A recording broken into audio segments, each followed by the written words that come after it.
Welcome to the exam Guru YouTube channel. This is Pradeep. आज की video हमारी है वो है ब्रिक्स सम्मेलन के ऊपर। इसका मतलब इस वीडियो में आज सिर्फ सम्मेलन ही नहीं पढ़ेंगे हम। ब्रिक्स क्या है, क्यों बना, इसके उद्देश्य क्या है, इसके यूज़ क्या है और इसमें कौन कौन सी कंट्री इन्वॉल्व है, इन सब की कंप्लीट डिटेल आज की इस वीडियो में हम पढ़ेंगे। ये क्लास 12th में आपने देखा है, टॉपिक जो है एनसीईआरटी में नहीं दिया है बट वो एडिशनल ऐड हो चुका है। ऐसे कई सारे टॉपिक है, जैसे आपका अरब स्प्रिंग का हो गया, उसके बाद सरदार वल्लभ भाई पटेल का हो गया। उनके ऊपर मैं ऑलरेडी वीडियो बना चुका हूँ और वो लगभग 7K तक उसके व्यूज़ भी गए हैं आप लोगों के सपोर्ट से। तो आप क्या करेंगे, उस वीडियोस को देख लेंगे जिसने नहीं देखा है, और जिन्होंने चैनल सब्सक्राइब नहीं करा वो चैनल को सब्सक्राइब करें। अगर वीडियो पसंद आए तो वीडियो को लाइक करें। चालू करते हैं। सबसे पहले आपको बता दें इसका परिचय, ब्रिक्स है क्या। देखिए, ब्रिक्स जो है वो 5 कंट्रियों से मिलकर के बना है। कितनी कंट्रीज से? 5 कंट्रीज से ये मिलकर के बना है, जिसमें आपका पहला है ब्राज़ील, रशिया, इंडिया, चाइना और साउथ अफ्रीका। ये आप इमेज में देख सकते हैं, हर एक कंट्री के हेड हैं। ये आपके व्लादिमीर पुतिन हो गए रशिया के, ये शी जिनपिंग हो गए चाइना के, उसके बाद फिर ये आपके हो जाते हैं ब्राज़ील के, और ये South Africa and Modi ji India. ठीक है, तो ये पांचों जो हैं क्या हैं, हेड हैं किसके, अपनी अपनी कंट्री के, जो ब्रिक्स के अंतर आते हैं। अब इसमें ये शामिल क्यों हुए, क्या था इनका, आगे बढ़ते हैं। ये इसका एक्चुअली ब्रिक्स जो है कंट्री के नाम से ही बना है, ये इसका एब्रिविएशन है। ठीक है, ब्रिक्स वर्ड बना कैसे, ब्राज़ील का बी, रशिया का आर, इंडिया का आई, चाइना का सी, साउथ अफ्रीका का एस। ये आपका बन गया ब्रिक्स। अब इसमें आगे बात करें हम, ब्रिक्स कोई अंतर्राष्ट्रीय अंतर सरकारी संगठन नहीं है। इसको थोड़ा जूम कर देते हैं, आपको क्लियर दिखेगा। ठीक है,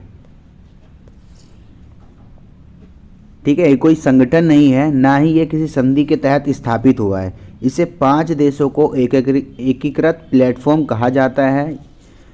ब्रिक्स देशों के सर्वोच्च नेताओं का अन्य मंत्री स्तरीय सम्मेलन प्रतिवर्ष आयोजित किया जाता है। इसका मतलब ये सम्मेलन क्या है, एक प्लेटफॉर्म पे 5 कंट्री के हेड आकर के मिलते हैं।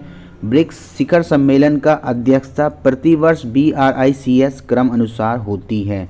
इसका मतलब पहले ब्राज़ील में हुई है तो नेक्स्ट ईयर किस में होगी, Russia, and Russia then after India, China and South Africa. South Africa के बाद दोबारा से नंबर आपका आ जाएगा ब्राज़ील का। तो ये जिस तरीके से इनका अल्फ़ाबेट है कंट्री का, उसी हिसाब से क्या होता है, इनकी अध्यक्षता साल टू साल चेंज होती रहती है। क्लियर। अब इसकी मुख्य विशेषता क्या है, ये देखिए मुख्य विशेषता। अगर हम मुख्य विशेषता में बात करें, ब्रिक्स देशों की जनसंख्या दुनिया की आबादी का लगभग 40%, यानी पूरी दुनिया का 40% तो इन 5 कंट्री में ही है पॉपुलेशन। यानी कि बाकी के जो आपकी 190+ कंट्रीज जो बची हैं उसमें कितनी है, 60%, और बाकी इन 5 में 40%। देख रहे हो कितनी ज़्यादा जनसंख्या है इन कंट्रीज़ में। इसका वैश्विक सकल घरेलू उत्पाद में हिस्सा 30% है। वैश्विक यानी कि GDP, जो आपका वैश्विक स्तर पर GDP है, ग्रॉस डोमेस्टिक प्रोडक्शन, 30% है ओवरऑल का। इसे महत्वपूर्ण आर्थिक इंजन के रूप में देखा जाता है और यह एक उभरता हुआ निवेश बाजारक और वैश्विक शक्ति बन रहा है। निवेश बाजारक जैसे आप जानते ही हैं, रशिया भी और इंडिया, चाइना मुख्य रूप से बहुत बड़े निर्मातक और आयातक हैं। दोनों ही आयात सबसे ज़्यादा करते हैं और निर्यात भी करते हैं। किसी भी चीज़ में अगर आप ले लें, मैक्सिमम पोर्शन इंडिया, चाइना का और क्या कहते हैं, रूस का इन्वॉल्व होता है। ओके, चलिए आगे बात करें ब्रिक्स की। इसका आरंभ क्यों हुआ, कैसे हुआ और क्या था। इसको थोड़ा छोटा करें ताकि आपको कंप्लीट दिखे। चलिए, तो ये मेन पॉइंट हम पढ़ते हैं। पहला, ब्रिक्स की चर्चा 2001 में किसने, गोल्डमैन स्कैच के अर्थशास्त्री जिम ओ नील द्वारा ब्राज़ील, रूस, भारत और चीन के अर्थव्यवस्था के विकास संभावनाओं की रिपोर्ट की गई थी। क्योंकि ब्रिक्स में एक्चुअली पहले कितनी कंट्रीज़ थी, सिर्फ ब्राज़ील, रसिया, भारत और चाइना 4 ही कंट्री थी।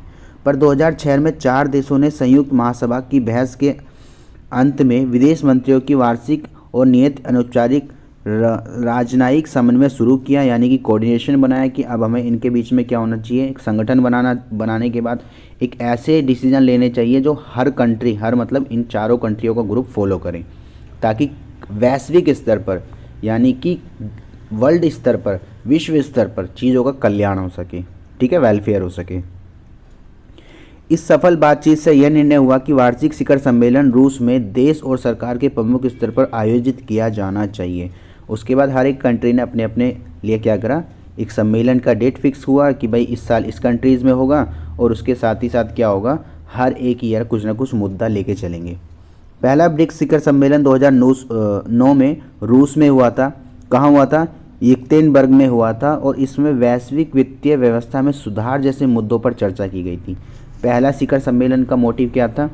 फाइनेंशियल स्ट्रक्चर को क्या करना, मैनेज करना, दैट मीन इम्प्रूव करना, ठीक है। इसका मोटो था how to improve financial structure in global level, ठीक है, इंडियन लेवल पे नहीं, सिर्फ कंट्री लेवल पे नहीं, ग्लोबल लेवल पे। आगे दिसंबर 2010 में इसको अफ्रीका को भी जोड़ लिया गया, ठीक है, और 2011 में दक्षिण अफ्रीका ने पहली बार चीन के सानिया में तीसरे ब्रिक्स शिखर सम्मेलन में भाग लिया। 2010 में जुड़ा ब्रिक्स में, पर उसका जो पार्टिसिपेशन हुआ, पार्ट लिया उसने, हिस्सेदारी ली, वो कब हुआ? उसका 2011 में हुआ, ठीक है। आगे बात करें कि इसकी उद्देश्य की, इसका उद्देश्य था क्या? तो भाई इसका उद्देश्य मुख्य रूप से आप कह सकते हैं, ब्रिक्स का उद्देश्य अधिक स्थायी, न्यायसंगत और पारंपरिक रूप से लाभकारी विकास के लिए समूह के साथ साथ अलग अलग देशों के बीच सहयोग का व्यापक स्तर को आगे बढ़ाना था, ठीक है, यानी कि लाभकारी उद्देश्य था ताकि सारी कंट्रियां क्या कर सके, डेवलप हो सके धीरे धीरे। ब्रिक्स द्वारा प्रत्येक सदस्य की आर्थिक स्थिति और विकास को ध्यान में रखा जाता है ताकि संबंधित देश की आर्थिक ताकत के आधार पर संबंध बनाया जाए और जहां तक संभव हो सके प्रतियोगिता से बचा जाए। इनका मेन मोटिव होता है कि भाई देखो, जितनी भी ये कंट्रियाँ, लगभग आसपास की कंट्रियाँ, नेबर कंट्रियाँ हैं, तो इनका क्या था, ये थी कि हमारे बीच में कंपटीशन कम हो, एक दूसरे के सहयोग से क्या हो, कंट्री का डेवलपमेंट होना चाहिए, कंट्री जितनी हो सके उतनी ग्रोथ करे, ठीक है। तो इसीलिए उन्होंने क्या करा, इसका मेन मोटिव बना लिया। क्लियर है? अब इसका अगला टॉपिक है आर्थिक सहयोग के क्षेत्र, ठीक है। इसके बाद फिर आपका इसमें आता है आर्थिक सहयोग के क्षेत्र हैं, फिर आपका इसमें आएगा इजराइल जो फिलिस्तीन विवाद हुआ था ये, उसके बाद फिर साथ ही साथ में हम इसके कुछ MCQ क्वेश्चंस करेंगे, ठीक है। तो फ्रेंड्स आज के लिए इतना ही। आज जो मैंने आपको बताया ब्रिक्स होता क्या है, ब्रिक्स शिखर सम्मेलन कब हुआ, क्यों हुआ, इसको बनाया क्यों गया, इसके बारे में है, ठीक है। तो इस वीडियो को अगर आपको पसंद आए तो ज़्यादा से ज़्यादा शेयर करिएगा, क्योंकि ये आपके स्कूल में नहीं पढ़ाया जाएगा। रीज़न ये है, आपकी बुक में ये सिलेबस ऐड तो हो गया पर बुक के अंदर प्रिंट होके नहीं आया, इसलिए एडिशनल टॉपिक है जो मैंने कहीं से मैनेज करके इसको आपको प्रोवाइड कराया है, ठीक है। तो फ्रेंड्स वीडियो पसंद आए तो वीडियो को लाइक करेंगे, चैनल को सब्सक्राइब करेंगे। मिलते हैं फिर नेक्स्ट वीडियो में। आज के लिए इतना ही। Okay, good day, bye bye, have a nice day.